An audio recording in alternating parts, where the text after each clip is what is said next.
বাংলাদেশৰ পৰা যদি সকলো হিন্দু গুচি আহে তা ঢাকেশ্বৰী মন্দিৰত কোনে ঘণ্টা বজাব ঢাকেশ্বৰী মন্দিৰত কোনে পূজা অৰ্চনা কৰিব হিমন্ত বিশ্ব শৰ্মাৰ আত্মাত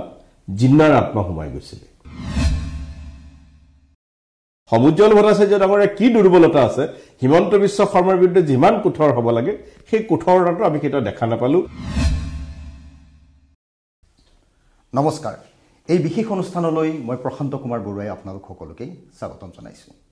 সন্মুখত লোকসভা নিৰ্বাচন সমগ্ৰ দেশতে এতিয়া লোকসভাৰ বা বলিছে আৰু আমাৰ অসমতো ইয়াৰ ব্যতিক্ৰম নহয় আজিৰ তাৰিখত কংগ্ৰেছেই হওক বা বিজেপিয়ে হওক বা কংগ্ৰেছৰ মিত্ৰজোঁটেই হওক বা বিজেপিৰ মিত্ৰজোঁটেই হওক সকলোৱে নিজৰ নিজৰ সমীকৰণে আগন্তুক লোকসভা নিৰ্বাচনৰ বাবে সাজু হৈছে আমাৰ এই অনুষ্ঠানত আজি আমি বিশেষ অতিথি হিচাপে আগন্তুক লোকসভা নিৰ্বাচনৰ সৈতে জড়িত কেইবাটাও বিষয় বিশেষকৈ কাকে আৰম্ভ কৰি কেইবাটাও বিষয়ক আলোচনা কৰিবৰ কাৰণে তেখেতৰ পৰা কিছু উত্তৰ বিচাৰিবৰ কাৰণে এগৰাকী বিশেষ ব্যক্তিক আমি আমন্ত্ৰণ কৰি আনিছোঁ ব্যক্তিগৰাকী আপোনালোকৰ চিনাকি তেখেত কংগ্ৰেছৰ বৰ্তমানৰ বৰপেটাৰ সাংসদ আব্দুল খালেক ডাঙৰীয়া আব্দুল খালেক ডাঙৰীয়া আপোনাক আমাৰ অনুষ্ঠানলৈ স্বাগতম জনাইছোঁ ধন্যবাদ এতিয়া লোকসভা নিৰ্বাচনৰ বা বলিছে সমগ্ৰ দেশতে আৰু প্ৰত্যেক দলেই শাসকীয় বা বিৰোধী যি নহওক সকলোৱে নিজৰ নিজৰ ইছ্যুলৈ ব্যস্ত হৈ পৰিছে 2024ৰ লোকসভা সমাগত লোকসভা নিৰ্বাচন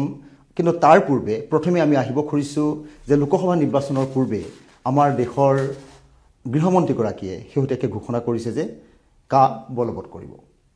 আৰু এই কা বলবৎ কৰা প্ৰসংগটোলৈ আমাৰ অসমৰ লগত বিশেষভাৱে এটা আৱেগ জড়িত হৈ আছে আৰু অসমৰ সমাজ জীৱন জড়িত হৈ আছে 2019 চনৰ পৰা 2024লৈ ভালেখিনি দিন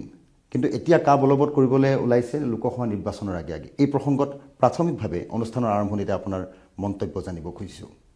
কা নাগৰিকত্ব সংশোধনী আইন হয় আমি পূৰ্বেও ইয়াৰ বিৰোধিতা কৰিছোঁ আজিও ইয়াৰ বিৰোধিতা কৰোঁ কিন্তু যিসকলে এইখন আইন আনিলে বিজেপিয়ে তেওঁলোকৰ ষ্টেণ্ডটো চাব লৰালৰিকে একেবাৰে 2019 ডিচেম্বৰত লৰালৰিকে বিলখন আনিলে তাক গৃহীত কৰালে 2020 গ'ল 21 গ'ল 22 গ'ল 3 বছৰ গ'ল 23 গ'ল 4 বছৰ একো নকৰিলে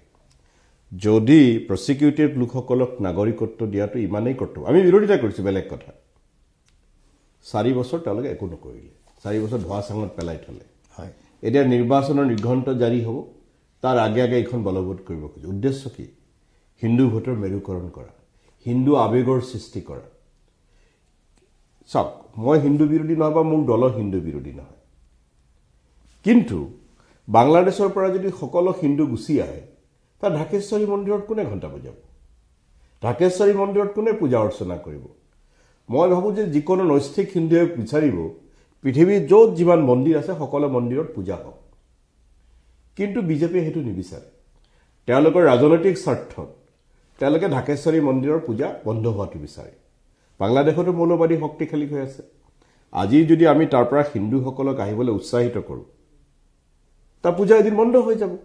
ভাৰত চৰকাৰৰ দায়িত্ব আছিল যে বাংলাদেশ আমাৰ বন্ধু দেশ মই পাকিস্তানৰ কথা নকওঁ কাৰণ পাকিস্তান আমাৰ শত্ৰু দেশ বাংলাদেশ আমাৰ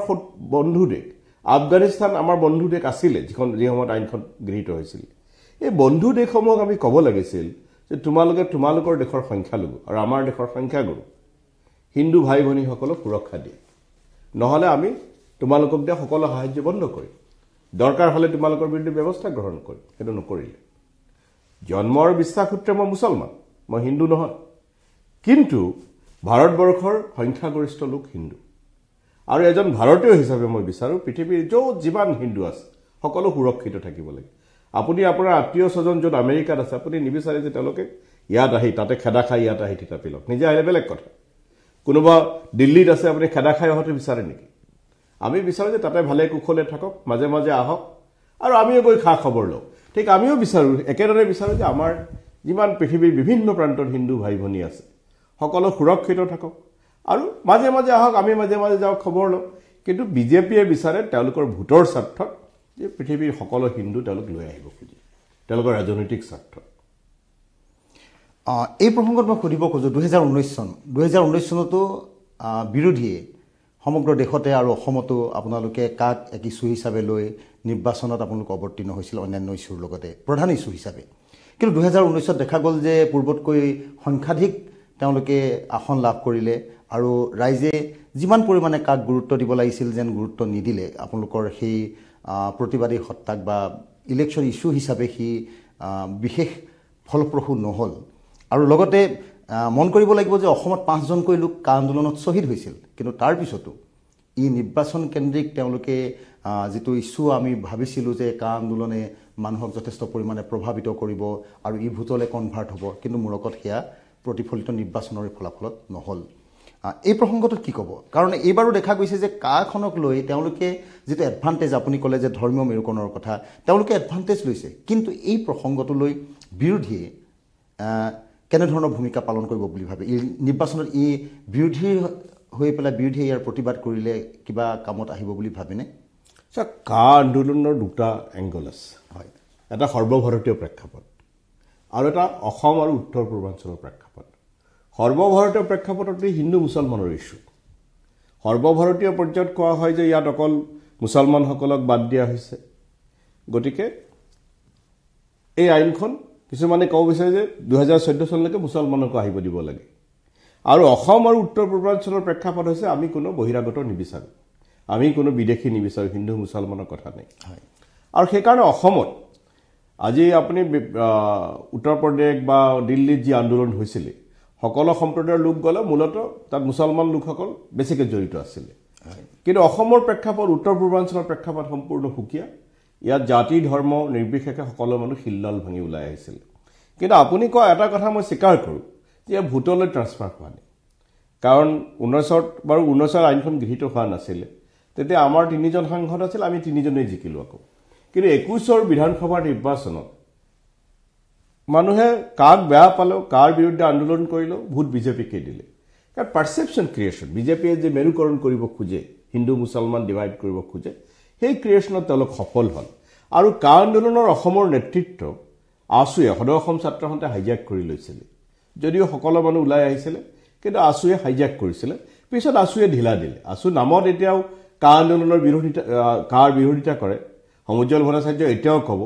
মই লুৰিণজ্যোতি গগৈৰ এই ক্ষেত্ৰত মই নকওঁ লুৰিণজ্যোতি গগৈ সাহসী পদক্ষেপ লৈছে নতুন দল কৰিছে আৰু এতিয়াও তেওঁৰ স্থিতিত ভাল আছে কিন্তু সমুজ্জ্বল ভট্টাচাৰ্য বা যিসকলে আছুত ৰৈ গ'ল তেওঁলোকে কি কৰিলে মুখত কাৰ বিৰোধিতা কৰে আকৌ চৰকাৰৰ লগত সনাপতকা কৰে যদি কাৰ তুমি বিৰোধিতাই কৰা তেওঁলোকে আনকি হিতেশ্বৰ শইকীয়া চৰকাৰৰ কথা বাদেই দিয়ক প্ৰফুল্ল মহন্তকো তেওঁলোকে অন্তিম মুহূৰ্তলৈকে বিৰোধিতা কৰিছিল কিন্তু হিমন্ত বিশ্ব শৰ্মাৰ ক্ষেত্ৰত তেওঁলোক কঠোৰ হ'ব পৰা নাই কি দুৰ্বলতা আছে সমুজ্জ্বল ভট্টাচাৰ্যৰ মই বাকীসকলৰ কথা নকওঁ সমুজ্জ্বল ভট্টাচাৰ্য ডাঙৰে কি দুৰ্বলতা আছে হিমন্ত বিশ্ব শৰ্মাৰ বিৰুদ্ধে যিমান কঠোৰ হ'ব লাগে সেই কঠোৰতাটো আমি কেতিয়াও দেখা নাপালোঁ যি কঠোৰতা প্ৰফুল্ল মহন্তৰ ক্ষেত্ৰত দেখিছিলোঁ যি কঠোৰতা হিতেশ্বৰ শইকীয়াৰ ক্ষেত্ৰত দেখিছিলোঁ হিমন্ত বিশ্বৰ প্ৰতি কিন্তু তেওঁক যথেষ্ট কোমল আৰু তাৰ কাৰণেও কা আন্দোলনে যি ব্যাপকতা লাভ কৰিছিলে পৰৱৰ্তী সময়ত সেইটো নাথাকিলে কাৰণ গোটেই আন্দোলনটো আছুৱে হাইজেক কৰি লৈ গ'ল আছুৱে চৰকাৰৰ ওচৰত আছু মানে মই সমুজ্জ্বল ভট্টাচাৰ্যৰ কথা কৈছোঁ মূলতঃ চৰকাৰৰ ওচৰত বিক্ৰী কৰি দিলে ঠিকে আছে যিহেতু সমুজ্জ্বল ভট্টাচাৰ্য ডাঙৰীয়া বা তেখেতৰ প্ৰতিনিধি আমাৰ মাজত নাই গতিকে বিষয়টো দীঘলীয়া নকৰোঁ কিন্তু এটা প্ৰতিক্ৰিয়া মই আপোনাৰ পৰা জানিব বিচাৰিম কাৰণ সেইটো বহুল অভিযোগ যে ৰাজপথৰ আন্দোলন নি খেলপথাৰত সোমোৱা বুলি সমুজ্জ্বল কুমাৰ ভট্টাচাৰ্যৰ প্ৰতি আৰু জুবিন গাৰ্গৰ প্ৰতি এটা অভিযোগ আছে এই প্ৰসংগত কিবা ক'ব মই জুবিনৰ ক্ষেত্ৰত এইকাৰণে বেছি নকওঁ কাৰণ জুবিন ৰাজনৈতিক ব্যক্তি নহয় জুবিন শিল্পী হয় শিল্পী আন্দোলনত আহে শিল্পীক আপুনি যিকোনো আন্দোলন কণ্টিনিউশ্যন গাদ্দাৰৰ লগত আমি তুলনা কৰিব নোৱাৰোঁ গাদৰ যিজন আমাৰ দাক্ষিণাত্যৰ আছিলে গাদৰ এক্টিভিষ্ট আছিল জুবিন কেতিয়াও এক্টিভিষ্ট নহয় জুবিন পপুলাৰ শিল্পী জনপ্ৰিয় শিল্পী কিন্তু সামাজিকভাৱে সক্ৰিয় মাজে মাজে বিভিন্ন ইছ্যুত ওলাই আহে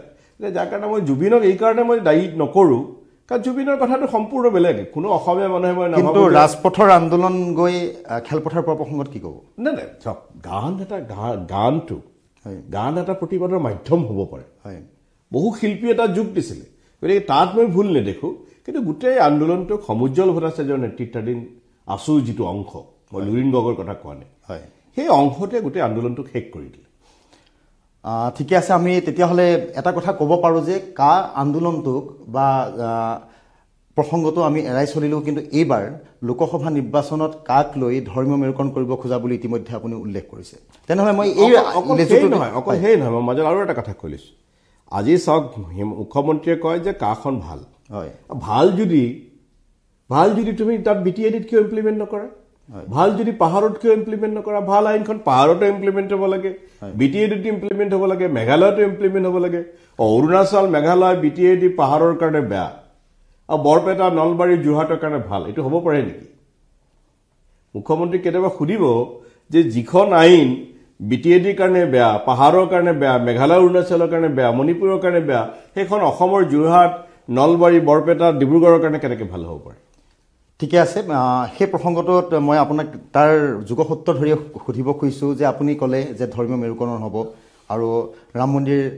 প্ৰাণ প্ৰতিষ্ঠা হ'বলৈ গৈ আছে গতিকে এইবাৰ নিৰ্বাচনটোত আপোনাৰ মূল ইছ্যু কি হ'ব বুলি ভাবে নে পূৰ্বৰ দৰে আগৰ নিৰ্বাচনবোৰত হৈ অহাৰ দৰে ধৰ্মীয় মেৰুকৰণেই মূল ইছ্যু হ'ব বুলি ভাবে নেকি নে নিৰ্বাচনৰ ইছ্যু হয় নিৰ্বাচনত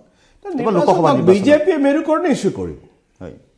কিন্তু আমি চৰকাৰৰ ব্যৰ্থতা ইছ্যু কৰিম হয় আমি যি নিবনুৱা সমস্যাৰ ভয়াৱহতা তাক ইছ্যু কৰিম মূল্য বৃদ্ধিক ইছ্যু কৰিম কিন্তু বিজেপি আন কোনো কথাই নহয় বিজেপি আচ্ছা দিনৰ কথা কৈ আহিছিল এতিয়া আজিকালি কয় নেকি আচ্ছা দিনৰ কথা ভুলতো নকয় তেওঁলোকে বছৰি 2 কোটি নিযুক্তি দিয়াৰ কথা আছিল ভুলতো নকয় সেই কথা এতিয়া তেওঁলোকে প্ৰধানমন্ত্ৰী ৰাম মন্দিৰৰ উদ্ঘাটনত যাব এজন ধাৰ্মিক ব্যক্তি হিচাপে যাব পাৰে কিন্তু ৰাম মন্দিৰৰ কোনো ধৰ্মীয় ব্যক্তিক উদ্ঘাটন কৰিব লাগিছিল আৰু প্ৰধানমন্ত্ৰী যদি যায় প্ৰধানমন্ত্ৰী গ'লে ৰাম মন্দিৰৰ উদ্ঘাটনলৈ যাব লাগিব আকৌ যিটো বিকল্প ধন্যপুৰ অযোধ্যাৰ ধন্যপুৰে যিটো মছজিদ দিছে তাৰৰ শিলান্যাস বা উদ্ঘাটনত যাব লাগিব সেইটোতো মোদী ডাঙৰীয়া নাযায় প্ৰধানমন্ত্ৰী মই ভাবোঁ যে কোনো ধৰ্মীয় অনুষ্ঠান উদ্ঘাটন কৰিবলৈ যাওঁছে না আৰু গ'লে তো সব অনুষ্ঠানত যাব লাগিব কাৰণ প্ৰধানমন্ত্ৰীজন হিন্দু নহয় দেই আজি আব্দুল খালেক ব্যক্তি হিচাপে মুছলমান কিন্তু যেতিয়া বৰপেটাৰ MP ক'ব বৰপেটাৰ MP হিন্দুও নহয় মুছলমানো নহয় বৰপেটাৰ সকলো মানুহৰ MP ঠিক প্ৰধানমন্ত্ৰীজন হিন্দু মুছলমান খ্ৰীষ্টান নহয় দেশৰ প্ৰধানমন্ত্ৰীটো ঠিকে আছে আমি সুধিব খুজিছোঁ যে নিৰ্বাচনী প্ৰেক্ষাপটত আমি ইতিমধ্যে কাৰ বিষয়ে আলোচনা কৰিলোঁ গতিকে সেই বিষয়টো আমি ভাবোঁ বিজেপি কিছু এডভান্টেজ দিব পাৰে যদিও বিৰোধীক সিমান আগৰ দৰে নিৰ্বাচন কেন্দ্ৰিক এডভান্টেজ দিব নোৱাৰে হয়তো আপোনালোকৰ স্থিতি একে থাকিব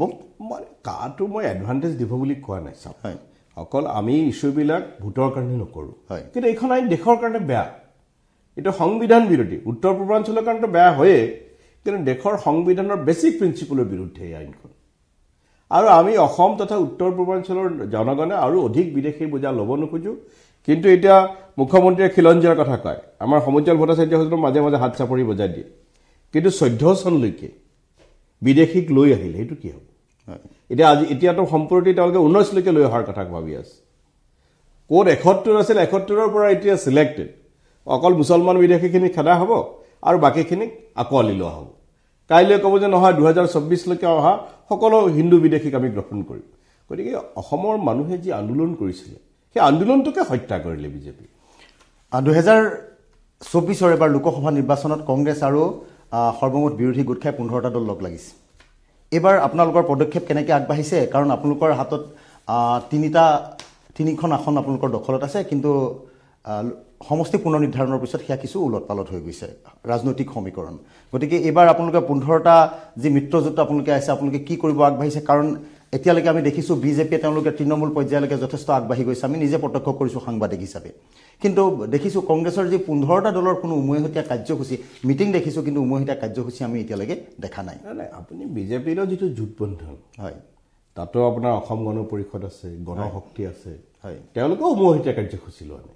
গতিকে আমি আমাৰ দলৰ এক্টিভিটিজ কৰি আছোঁ জাতীয় পৰিষদৰ এক্টিভিটিজ কৰি আছে ৰাইজৰ দলে এক্টিভিটিজ কৰি আছে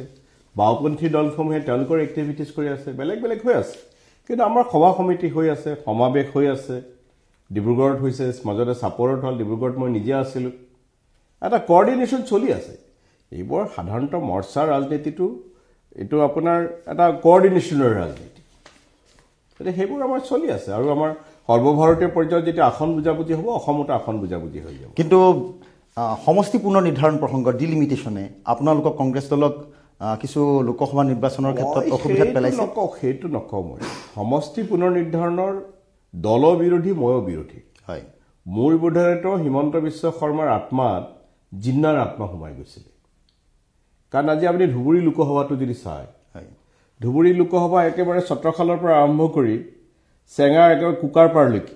দৌলখালৰ একদম পকেটত তালৈকে ধুবুৰী সোমাই গ'ল মাজত আকৌ চেঙা যিখন প্ৰপাৰ গাঁও সেইখন সোমাই গ'ল বৰপেটাত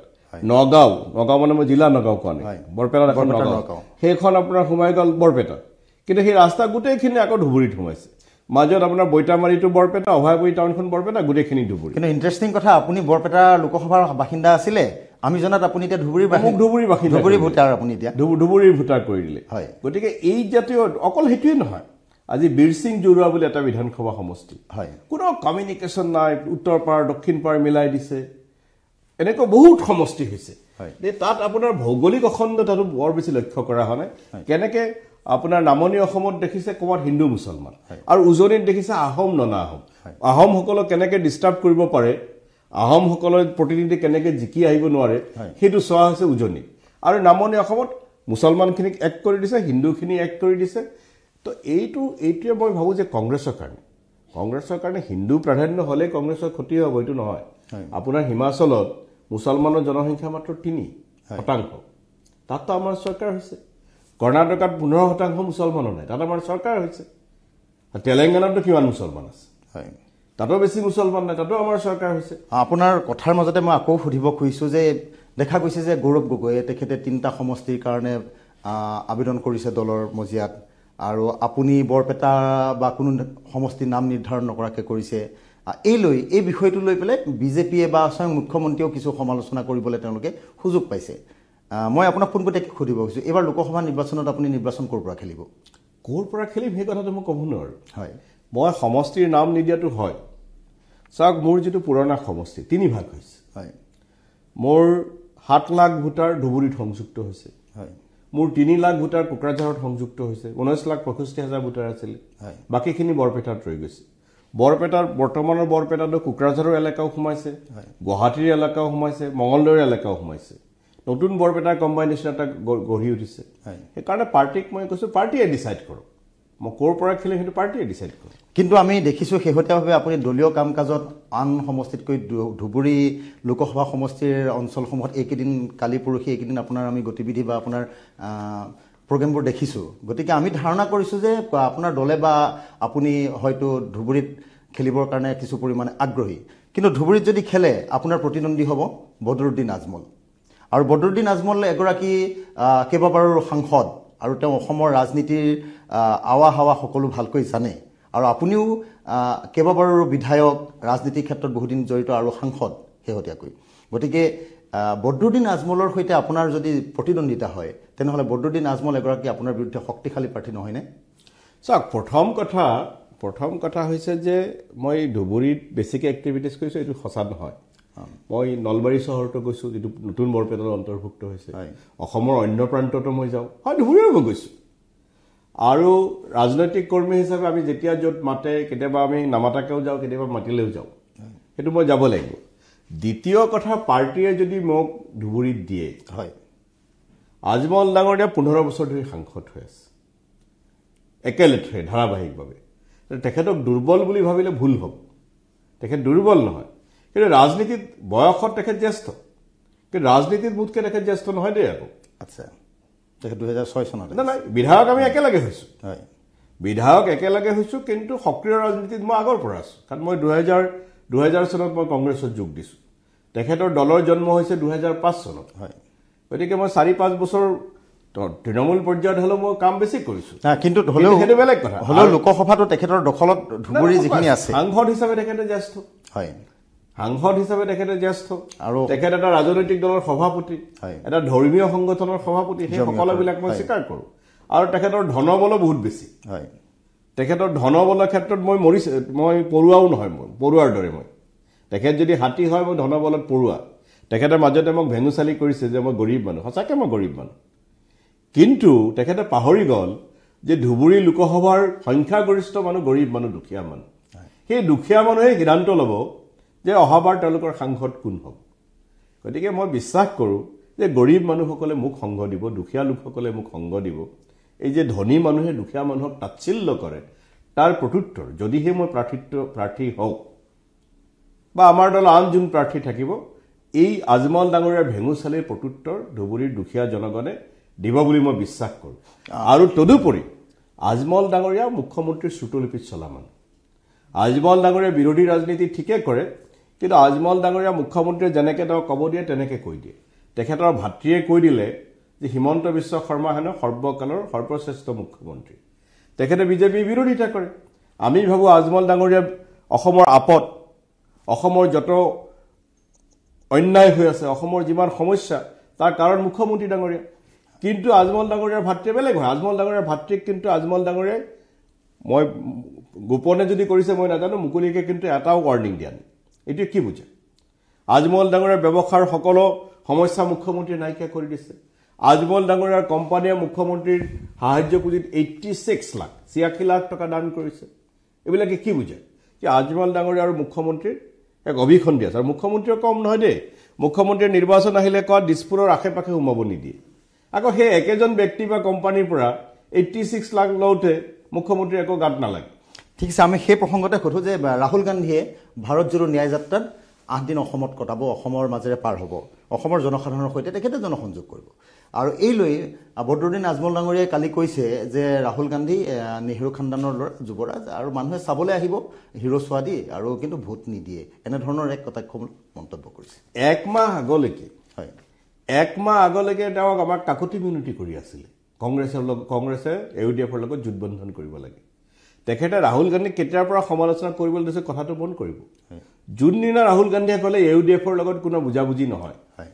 সেইদিনৰ পৰাহে ৰাহুল গান্ধীক সমালোচনা কৰিব লাগিছে তাৰ আগতেতো পাৰ্লামেণ্টৰ এদিন মই বহি আছো মোৰ আগতে ক'লে ৰাহুল গান্ধীয়ে যিমান যাত্ৰা ওলাব বিজেপিৰ সিমানেই অৱস্থা বেয়া হ'ব পাৰ্লামেণ্টতে কৈছে গতিকে যেতিয়া দেখিলে আজমল ডাঙৰীয়াই যে তেখেতক একেবাৰে পাত্তা নিদিয়া হৈছে আগতে তেখেতে কয় প্ৰদেশ কংগ্ৰেছৰ লগত তেখেতৰ কাজিয়া এআইচিচি তেখেতৰ লগত আছে ৰাহুল গান্ধীয়ে যদি স্পষ্ট কৰি দিলে আজমলৰ লগত কোনো ধৰণৰ বুজাবুজি নহয় এতিয়া ৰাহুল গান্ধীক আক্ৰমণ কৰিব লৈছে ৰাহুল গান্ধী দেশৰ আটাইতকৈ জনপ্ৰিয় নেতা ভোটত আমি বহু সময়ত জিকিব পৰা নাই সেইটো বেলেগ কথা কিন্তু এই কথাত কোনো সন্দেহ নাই যে আজিৰ তাৰিখত দেশৰ আটাইতকৈ সাহসী আৰু জনপ্ৰিয় নেতাজনৰ নাম ৰাহুল গান্ধী গতিকে তেখেতক চাবলৈও মানুহ হ'ব আৰু ভোটলৈও সেইটো ট্ৰান্সফাৰ হয় কেতিয়াবা এতিয়া গোটেই ভাৰতত ইভিএম বিৰোধী আন্দোলন এটা চলি আছে 50টা ইভিএম সুপ্ৰিম কোৰ্টৰ এডভোকেটসকলে বিচাৰিছে হেক কৰি দেখুৱাব কিন্তু নিৰ্বাচন আয়োগে দিব খোজা নাই সেইটো বেলেগ কথা গতিকে এই কথাবিলাকো আছে কিন্তু এইটো বদৰুদ্দিন ডাঙৰীয়াৰ কথা সত্য নহয় আৰু বদৰুদ্দিন ডাঙৰীয়া আচলতে ৰাহুল গান্ধীৰ যাত্ৰাক লৈ ভয় খাইছে কিন্তু এই যাত্ৰা ধুবুৰীৰ মাজেৰে যাব গতিকে তেখেতে পৰাজয়ৰ উমান পাইছে যাৰ কাৰণে এইদৰে সমালোচনা আপুনি ভিভিপেটৰ কথা ক'লে ভিভিপেট ইভিএম এই বিষয়টোলৈ কিন্তু যথেষ্ট দেশজুৰি চৰ্চা হৈছে এই প্ৰসংগত কংগ্ৰেছ দলৰ এগৰাকী জ্যেষ্ঠ নেতা হিচাপে আপুনি কি ক'ব তাৰ লগতে আপুনি এটা প্ৰশ্ন একেলগে উত্তৰ দিব আমাৰ হাতত সময় কম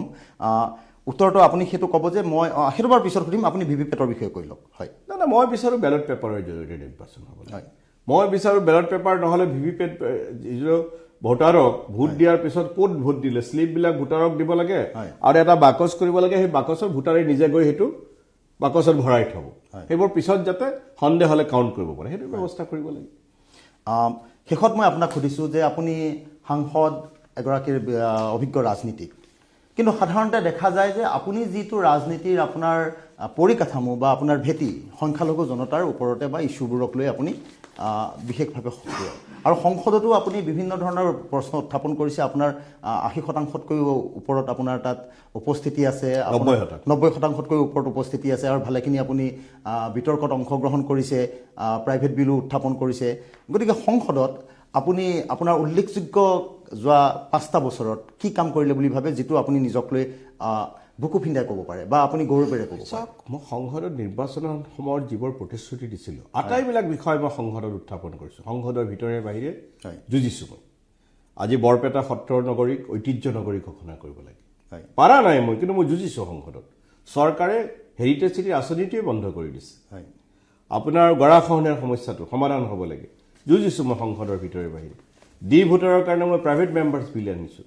গৰাখহনীয়াত যিসকল সৰ্বশান্ত হয় তেওঁলোকক মাইগ্ৰেশ্যন চাৰ্টিফিকেট দিয়াৰ কাৰণে প্ৰাইভেট মেম্বাৰ্ছ বিল আনিছোঁ অখক কাগজ কলৰ ৰিভাইভেল সেইটো আমাৰ দাবী আছিলে MLA থাকোঁতে দাবী কৰিছোঁ MP হৈ গৈ কৰিছোঁ ৰিভাইভেল হোৱা নাই কিন্তু অখক কাগজ কল কেম্পাছত এতিয়া দেশৰ প্ৰথমটো মাল্টি মডেল লজিষ্টিক হাব হৈ আছে যিটোৱে নামনি অসমৰ অৰ্থনৈতিক ৰেহৰূপ সলাই দিব কিন্তু এটা অভিযোগ উঠে বা বিৰোধীও ক'ব খোজে বিজেপিও ক'ব খোজে যে আপোনাৰ প্ৰসংগ ওলালেই ক'ব খোজে যে ৰোহিংগীয়া প্ৰীতি তেখেতৰ আছে বা তেখেতে এনেকুৱা ধৰণৰ সংখ্যালঘুৰ ৰাজনীতি কৰিব খোজে আৰু যিটো কংগ্ৰেছৰ কাৰণে বব নোৱাৰা এক বোজা হৈ উঠিছে, এনেকুৱা ধৰণৰ বিৰোধী। জন্ম আৰু বিশ্বাস সূত্ৰে মই মুছলমান। হয়, মই যিটো সমষ্টিৰ বৰ্তমান প্ৰতিনিধি হৈ আছোঁ তাৰ সংখ্যাগৰিষ্ঠ ভোটাৰ মুছলমান। হয়, গতিকে মুছলমানৰ হয়তো মই কমেই, আৰু কংগ্ৰেছ দলৰ পলিচিৰ ভিতৰত এইটো হয়, যে দুৰ্বল মানুহৰ কাৰণে কংগ্ৰেছ দলে মাত মাতে। কিন্তু আব্দুল খালেকে সত্ৰ নগৰীৰ কাৰণেও যুঁজিছে। আব্দুল খালেকে পৰ্যটনৰ যিটো এটা চাৰ্কিট আছে, বিভিন্ন চাৰ্কিট, কৃষ্ণ চাৰ্কিট আছে, হয়, অসমৰ সত্ৰসমূহ, নামঘৰসমূহ, দৌল গোবিন্দ মন্দিৰ, গৰখীয়া গোসাঁই মন্দিৰ, এইবিলাকক কৃষ্ণ চাৰ্কিটত অন্তৰ্ভুক্ত কৰিব লাগে বুলি সংসদত সজৰে দাবী উত্থাপন কৰা একমাত্ৰ সাংসদজন কিন্তু আব্দুল খালেক। সেইবিলাকো মই কৰিছোঁ। এতিয়া মই বাকী যিবোৰ কথা কওঁ সেইবোৰ আনে নাচাব, আৰু অকল সংখ্যালঘুৰ কথাটো ক'বই লাগিব। আৰু মই কেতিয়াও এইটো কথা কোৱা নাই যে ৰোহিংগীয়াক নাগৰিকত্ব দিব লাগে। মই এইটোহে কৈছিলোঁ যে আৰ্ত মানুহক সাময়িক আশ্ৰয় দিব লাগে। অকল ৰোহিংগীয়া বুলি কথা নাই, যদি বাংলাদেশতো কোনো হিন্দু নিৰ্যাতিত হয় তেওঁলোককো সাময়িক আশ্ৰয় দিব লাগিব। সাময়িক আশ্ৰয়ৰ মই এতিয়াও বিৰোধী নহয়, কিন্তু নাগৰিকত্ব হৈছে সম্পত্তি। কথাটো মন কৰিব, নাগৰিকত্ব হৈছে সম্পত্তি আৰু টেম্পৰাৰী শ্বেল্টাৰটো হৈছে আশ্ৰয়। গতিকে আপোনাৰ সম্পত্তিৰ ভাগ কিন্তু আপুনি যিকোনো শৰণাৰ্থীক নিদিব, কিন্তু আশ্ৰয় আপুনি দিব পাৰে। আপোনাৰ সন্মুখত কাৰোবাক হত্যা কৰিব ধৰিছে, মাৰপিট কৰিব ধৰিছে, আপুনি বচাব পাৰে, তেওঁক বচাক সাময়িক আশ্ৰয় দিব পাৰে, কিন্তু আপোনাৰ সম্পত্তিৰ ভাগ কিন্তু নিদিয়ে। সেইকাৰণে আমি নাগৰিকত্ব দিয়াৰ বিৰোধী, কিন্তু যিকোনো আৰ্ত মানুহক, কিন্তু ভাৰতৰ পলিচি। আমি দালাই লামাক আশ্ৰয় দি থৈছোঁ, আমি বিভিন্নজনক, আমি শ্ৰীলংকাৰ লোকসকলক বহু সময়ত আশ্ৰয় দিছোঁ, উগাণ্ডাৰ লোকসকলকো দিছোঁ। মই আপোনাৰ যুক্তিখিনি বুজি পালোঁ। আশা কৰোঁ দৰ্শকেও আপোনাৰ কথাখিনি আগ্ৰহেৰে শুনিব বা তেখেতসকলে বিচাৰ বিবেচনা কৰিব। শেষত মই আমাৰ অনুষ্ঠান সামৰিব খুজিছোঁ, কিন্তু আপোনাক আগন্তুক লোকসভা নিৰ্বাচনত অসমত কংগ্ৰেছে এখন বা দুখন আসনতে সীমাবদ্ধ থাকিব বুলি মুখ্যমন্ত্ৰীৰ পৰা আৰম্ভ কৰি বিজেপিৰ নেতা পালি নেতা সকলোৱে বা বিৰোধী বিজেপিৰ যিসকল মিত্ৰজোঁটত আছে তেওঁলোকে এই কথাটো দাবী কৰিব খোজে। আপুনি কি কয়, আপোনালোকৰ আশা কি? এইটো তেওঁলোকৰ প্ৰপাগাণ্ডা। হয়, মই ভাবোঁ যে কংগ্ৰেছ জোঁটবন্ধনে বিজেপিতকৈ এখন হ'লেও আসন বেছি পাব আগন্তুক নিৰ্বাচন। অসমত 14খন আসন আছে, কিন্তু আপোনালোকক মই সংখ্যা নকওঁ, কিন্তু বিজেপিতকৈ আমাৰ জোঁটবন্ধনে অধিক আসন পাব। আৰু শেষত পুনৰ সুধিছোঁ যে অসমত লোকসভা নিৰ্বাচনত মূল ইছ্যু কি হ'ব বুলি আপুনি ধাৰণা কৰে বা কি হোৱা উচিত বুলি আপুনি? হিমন্ত বিশ্ব শৰ্মা চৰকাৰৰ ব্যৰ্থতা, নিবনুৱা সমস্যাৰ ভয়াৱহতা, হিমন্ত বিশ্ব শৰ্মা পৰিয়ালৰ দুৰ্নীতি, অকল চৰকাৰ নহয়। আজি অসমত কি ইছ্যু হৈছে? আজি মুখ্যমন্ত্ৰীয়ে দুখীয়া মানুহে কেনেকৈ শিক্ষা পাব, মাতৃভাষা মাধ্যমৰ বিদ্যালয়সমূহ কেনেকৈ উন্নত হ'ব সেইটো চিন্তা কৰিব লাগে। কিন্তু মুখ্যমন্ত্ৰীৰ পত্নীয়ে আজি ডাঙৰ একেবাৰে প্ৰাইভেট ইংৰাজী মাধ্যমৰ স্কুল খুলিছে, যিটো এখন কল্যাণকামী চৰকাৰৰ পক্ষে মুঠে মংগলজনক কথা নহয়। মুখ্যমন্ত্ৰীৰ পৰিয়াল আজি অভিযোগ উঠিছে, সৰাসৰি সম্পত্তি গোটাব ধৰিছে। গতিকে এইবোৰ নিশ্চিতভাৱে ইছ্যু হ'ব বুলি মই ভাবোঁ। ধন্যবাদ। আপোনাৰ ব্যস্ততাৰ মাজত